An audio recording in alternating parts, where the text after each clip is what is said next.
Is anxiety and stress hurting your sleep? Have you developed sleep anxiety or insomnia? Hi, I'm Paige Pradko. Welcome to Therapy for a Better Life.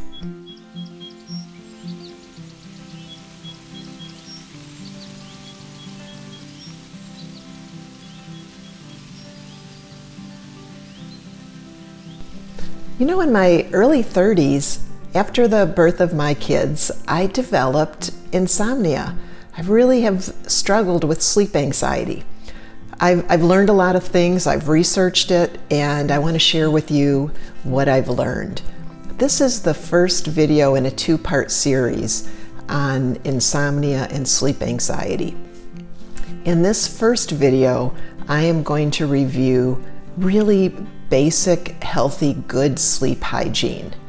In part two, I'm going to review some techniques that you can learn if you're practicing good sleep hygiene and you're still having problems with sleep anxiety and insomnia. Before I begin today, I just want to ask you to subscribe to this channel so you have the opportunity to hear more videos like this on different mental health topics, and I think that would be great for you. I hope you do that. Now, to get started here, there are many factors that can disrupt our sleep. Stress, anxiety, really whatever is going on in our life. Are we ruminating? Are we in depression? Medicines that we're taking, hormonal changes, things that we're eating, caffeine, just a lot of things. So a healthy adult needs 7 to 9 hours of good quality sleep for optimal physical health and mental health. There are 5 stages of sleep. Now, the 5 stages of sleep takes us about 90 minutes to go through. And so we do these cycles of sleep several times during the night.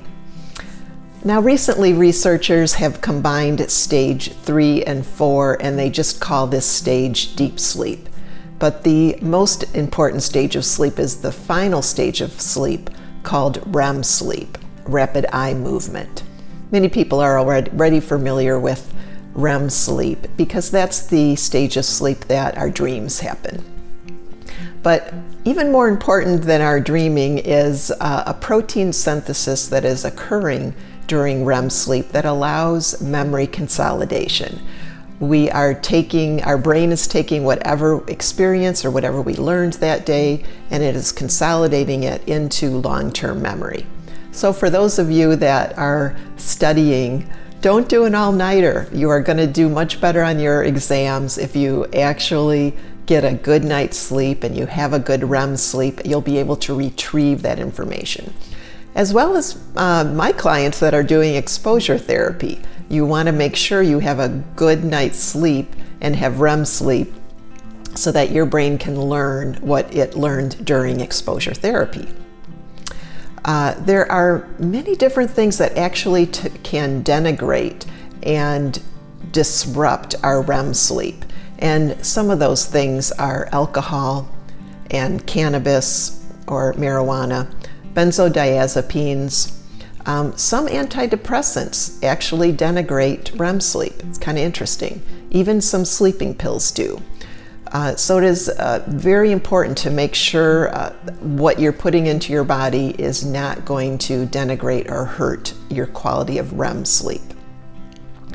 Very basic sleep hygiene is, number 1, you want to have the same sleep schedule every day.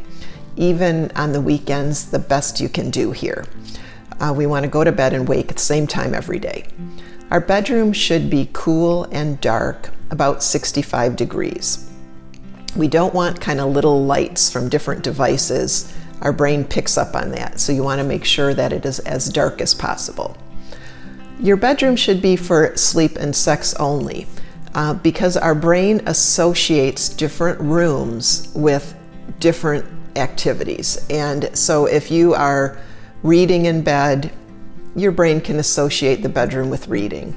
If you're watching TV, it associates with that. If you're looking at your phone and devices, it associates with that. We want the brain to associate the bedroom with sleep. You want to avoid caffeine from noon on. If you're very anxious, dealing with anxiety, you might want to avoid caffeine altogether. No screen time at all. We don't want any blue light hitting your eyes at least 2 hours before sleep. But I'm very sensitive to blue light. So the minute the sun goes down, all of my devices go to the dark mode where I'm trying to reduce the blue light that is getting into my eyes. Now, good nutrition is going to help, and exercising every day if possible.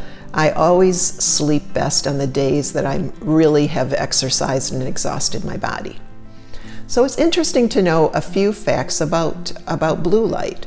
Our circadian rhythms are based on our exposure to light and dark.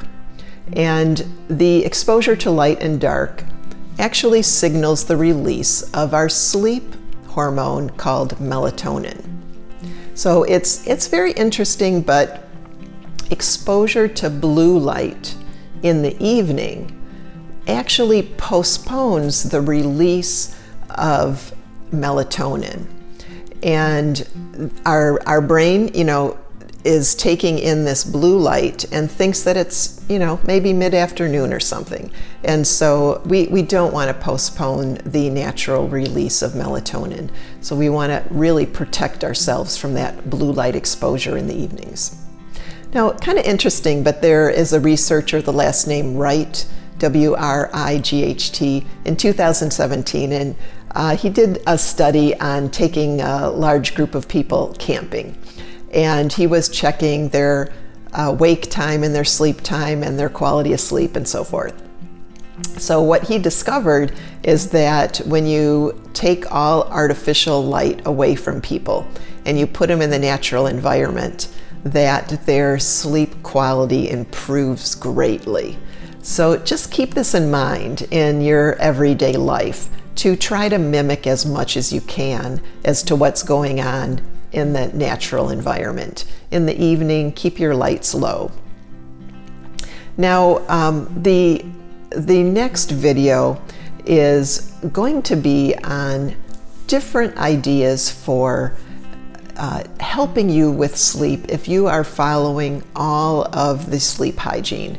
You're doing all of it and you are still having problems with insomnia and sleep anxiety. And that in the next video, I'm going to go over techniques on what you can do.